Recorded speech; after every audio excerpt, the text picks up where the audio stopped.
Hello friends, my name is Shayla and today I'm here to film my weekly wrap-up for you. So this is the third week in which I've been doing weekly wrap-ups. I really enjoy the format. I hope you guys are too. I've been getting good feedback on them thus far, so I'm going to continue to do them. So I'm going to be talking about everything I read in the last 7 days. I am going to start with the manga, so if you are only here for the books, there is your timestamp. But the manga I read this week was fantastic, so I would love to tell you all about it.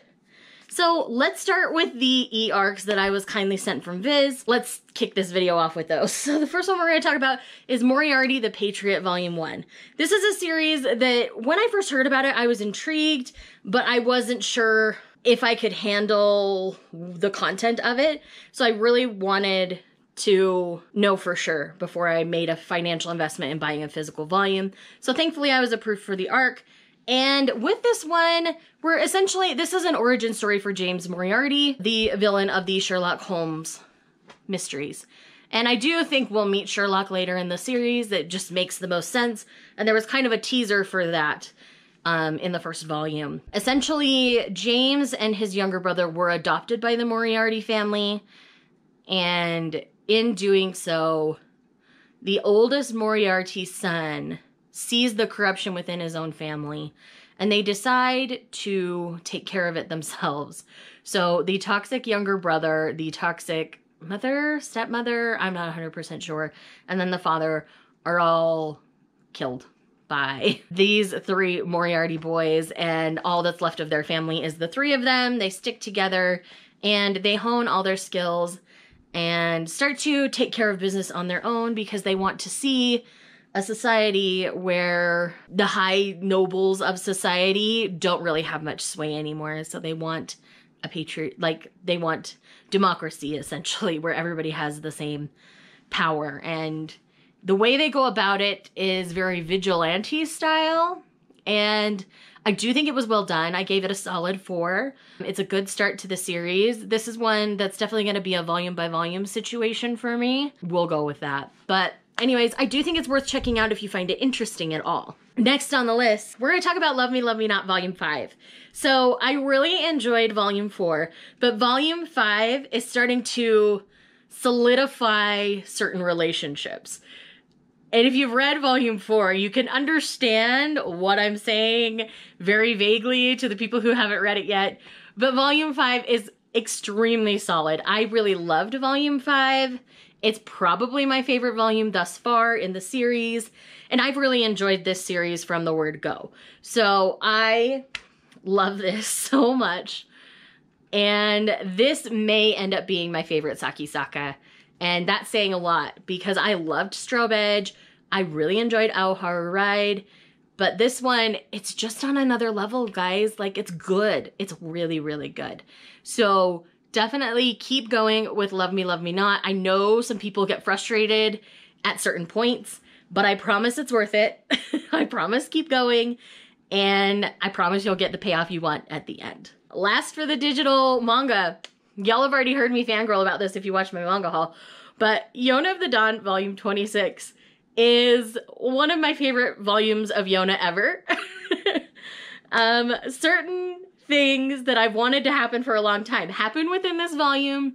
This particular volume of Yona is just a great representation of what Yona of the Dawn is. You see the power that Yona now has, you know, with the people. And then we see that she is allying herself with people with power. And she's got her dragon warriors, she's got Hawk, and she's got all of these things that give her power and strength and confidence. And she's made friendships along the way. And we get to see a lot of that. And the final volume, I took screenshots, guys. I did. I'm not going to post them or anything, and I'm not going to show you them here for copyright reasons. But man, I loved it a whole heckin' lot. And certain shippers will be very happy with the end of this volume. That's all I'm gonna say. That's probably more than enough to get you to read it. So, yes, continue on with Yona of the Dawn. It's one of my favorite manga series of all time, for sure. And yes, so much Yona, so much love. Oh my gosh, 10 stars out of 5. Like, I loved it with so much of my being, it's not even funny. All right, on to the physical one. All right, so in this one, we've got I Want to Eat Your Pancreas. This is the complete story in a manga format. There's a movie for this. There's a light novel for this. In this, we're essentially following a young man who is interacting with a classmate who happens to have pancreatic cancer. He finds this out by accident, but she wants him to keep her secret, but she also needs someone that she can be herself with and that knows her secret and isn't treating her differently, doesn't look at her with pity. And so that's kind of what this friendship becomes. And so this is the journey of this young man, who we don't learn his name till late in the series, so that's why I'm not telling you in this description, is growing and learning through his interactions with this classmate. I do think it's well done. I gave it a 4-star. This didn't move me like I expected it to, I guess. I still really enjoyed it, and I do think it's worth trying out. You can either watch the movie. I've heard the movie's really good. You can read this. You can read the light novel. However you choose to consume it, I think it will impact you in some way. I did feel like it left me a little more wanting. I felt like we didn't get enough character development for certain parts of how this decided to end. And I still, like I say, it's still good and I still enjoyed it. But I think I'm just greedy and I wanted more from it. I think that's what it comes down to. But like I say, this is enjoyable. I still think it's worth it and definitely go give it a try. Next, we have a fun little volume, and that is Makeup is Not Just Magic, a manga guide to cosmetics and skincare by Ikumi Rota. Now, if you're an avid makeup user, this isn't going to teach you anything different. If you're not a makeup user and you've always been intimidated by makeup, this might be a really fun guide for you, because I think it answers a lot of questions really well done. Being a cosmetologist and trained in makeup, though I don't wear it often, I appreciated all of these tips. You can clearly tell that this is this mangaka's passion, because this is kind of autobiographical from her. And this is about her journey because she loves makeup, and this is kind of her way to express that side of herself. It's sweet. It's really well done. I thought the art was absolutely adorable, and it's just really cute. And for my collection, I think it just fits because of who I am. But this isn't going to be one for everyone. It is on the pricey side. This is $14 full price. So if you can find this on sale or on Right Stuff, I recommend checking it out if you're interested. It's definitely super cute. And then last but not least for the manga portion, we have Kiss Me at the Stroke of Midnight Volume 10. This is a series I continue to love and enjoy. If you're not familiar with this series, this is an age gap romance featuring a high schooler and a idol, essentially. He's more an actor than a singer anymore, but he started out in an idol group and all those kinds of things. And it's really cute and really fun. The guy is kind of a pervert. He has a thing for butts, but he loves his little girlfriend, Hinana, so much. And it's really cute to watch him interact with her. I really love their dynamic. That's what's kept me going in the series, is their dynamic more than anything else. But I think this volume did a really good job of fleshing out Kate as a human a lot more. And it was really well done, really well handled. And I think we're almost done with this series. There's only like 1 or 2 more volumes. We're definitely wrapping stuff up. But it's really good. I really have enjoyed it and recommend checking it out if you can handle a pervy male lead. All right, so let's dive in to the book portion of this wrap-up. So I'm going to start with my audiobooks, and then the rest of the books I read were physical books this week. I didn't read too many ebooks, but all of the audiobooks, obviously, I don't have physical copies of right now. So basically, I kept going with the Psy Changeling series. I read book 4, 5, and 6, and I ended up really enjoying them. So the titles on those, I've got my bullet journal right here, are Mind to Possess, Hostage to Pleasure, and Branded by Fire. Branded by Fire is the one that stands out as different to me, because this was a changeling and a changeling romance, and that's the first time we've seen this in this series. Other than that, it's been like changeling and human, or changeling and Psy. And we've not really had changeling and changeling in different packs where one's leopard and one's wolf. So that was really interesting to me. But all of the stories, they all kind of overlap on top of each other.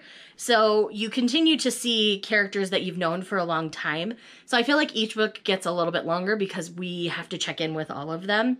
And that can get overwhelming in a series sometimes. So far I'm not overwhelmed with it, but if it continues along this route, I can see getting it there. But some of them it makes sense to see, like you have your clan leaders, so it makes sense to see them and their partners. And there are certain ones that serve certain purposes within the packs, and so like it all makes sense, but sometimes we get private moments with them that I don't think we necessarily need. But other than that, I still really enjoy them. I gave them each 4 stars. I really enjoyed each one of them, except Hostage to Pleasure. I ended up giving that one 4.5 stars. I'm trying to remember whose that one was. Oh, that was Dorian. That was Dorian and his human, and that one was really sweet. I thought the healing that Dorian had to go through and face with her was fantastic, and I really enjoyed that one a lot. So, yeah, that's it for the ebooks. Let's go, the audiobooks. Let's go into the physical books. So, first up, I kept going with Lindsay Sand's Highlander series. So we've got To Marry a Scottish Laird and Falling for the Highlander. I read To Marry a Scottish Laird first. This one follows Campbell Sinclair, and he ends up coming across a young lad being beaten, and so he stands up for them, ends up getting beaten by themselves, and Joe ends up saving him and healing him, and later on, Campbell finds out that Joe is actually a Joan when she's bathing, and they are going across from England to Scotland to deliver a message, and it's really sweet. I really loved this. Their romance was really cute, and it was on the slow burn side as they got to know one another, so it starts out more as friendship, becomes lovers later, and there was so much in this that I loved. I was thriving. It was so good. Like, it's full of tropes I love. So, of course, I'm going to love it. And then in this one, we're following Dougal Buchanan, who is basically approached by a man who wants a couple of horses from him and says, "I'll sell you my sister." And said sister doesn't take well to that. Because Dougal refuses that, she escapes before the brother can sell her to a really seedy guy who's kind of been privy to her already. So she approaches him and says, "Take me with you, I need refuge, I cannot handle my brother any longer." So again, we're journeying together, and she wants to meet up with one of her friends who's actually a big part of the Buchanan family now. And so it's really cute. I love this a whole lot. And again, we kind of tie into the other characters within the series, and it's just really good. I really like it. The way Lindsay Sands does her Highlander speak is really nice. The way that she does her smut is really nice. I really enjoy the whole experience reading any of her Highlander novels. So if you've not tried Lindsay Sands Highlanders, I highly recommend it. Next up, we have a couple of Harlequin novels here, so let's go ahead and go through them. So first up, we have Trust Fund Fiancé by Naima Simone. This is part of the Texas Cattlemen's Club in the Harlequin Desire line. And in this one, this is basically childhood friends to fake fiance to lovers. And I was thriving on it. It was so good. Obviously, you're dealing with big money here and expectations from families. And it's, you know, obviously it's not long, but man, Naima Simone packs a lot of punch in a little amount of pages. And I highly recommend checking out Naima Simone if you haven't. I really enjoyed their writing and had the best time reading this. It just made my heart go pitter-pat, and the angst factor was great in this one. I just really enjoyed it all the way through. Next, we have A Reunion of Rivals by Reese Ryan, again from the Harlequin Desire line. And this is one where it's like second chance romance in a boardroom kind of situation. So he interned at her grandfather's farm many years ago. I think it's like 10 or 11, maybe even 13. Long time ago. She was like 18 and she's in her 30s now. So I want to say it's 13 years. I think that's the magic number for them. And they basically had a summer fling. He felt like he couldn't be with her because of their family connection, and so they break up. And he breaks up in a really crappy way because he felt so much for her. He wanted to ask her to forgive him like a month later, but she'd already changed her number, so they lost contact. And they meet again in the boardroom at his company, and he's surprised. He even calls her by the nickname he gave her, Peaches. Because, yeah, anyways. and it's really cute. I really like how this one goes down. I highly recommend. I'm definitely going to be going through Naima Simone's and Reese Ryan's back list because, man, I believe both of these authors are authors of color as well. Their characters are definitely characters of color, and I really enjoyed reading them, so I highly recommend checking out both these authors if you haven't. And then last but not least for the Harlequin portion, we have Serial Escape by Belinda Di Lorenzo. I really ended up enjoying this one. I thought the mystery was really great, and you're dealing with a serial killer here, so there's lots of puzzles with this serial killer because they're kind of sadistic, and so the way the puzzles are all solved was really interesting and really intriguing to me. I ended up really enjoying the journey that was Serial Escape. And again, these ones tend to be a little bit longer than the other Harlequins to me, just because there's more details, less hooking up kind of a situation. But it was really good. It was really fun. I really enjoyed the dynamic between Raven and Lucian. They had gotten along for a really long time because they started to kind of date when he was helping with a serial killer investigation that she was like a witness in. And so now the serial killer's gotten out of jail somehow and is coming after her again. And so it's all centered around all of that. And there's a bigger story to be had, obviously. But this was really good. If you like a little bit of suspense and you want a little bit of romance with that suspense, that kind of counterbalances it for me and my anxiety. So I tend to do romantic suspense fine, but if you throw a thriller at me, I don't do so well. So I highly recommend checking this one out. Next, we have my next buddy read that I did with Lindsay, and we buddy read Waterbound by Christine Feehan. Now, I learned recently that this series ties in to the Torpedo Inc. series that I love so much, and I cannot wait for the book that's the tie-in in that. But in this one, where we've got somebody who's escaped from a bad situation, who ends up, his name's Lev, and he ends up falling in with a woman named Ricky. Ricky is actually on the autism spectrum, so that element of the novel was really interesting to me. But Ricky also has some magical powers, and they're elemental, and it's really a really fun, interesting book. I felt like I was slogging through this one a little bit, but I think it was the hazard of buddy reading it. So when it comes to Feehan novels, I tend to binge read them, and I usually read the whole thing within 24 hours. But with this one, we were breaking it up, and I think we just needed to either read them in bigger stints or like just pick a weekend and blow through it kind of a situation. So Lindsay and I have been talking about that. And so this one I ended up giving 3.5 stars. It's not the strongest Feehan I've ever read, but it definitely has Feehan elements to it, especially in the way the smut is written.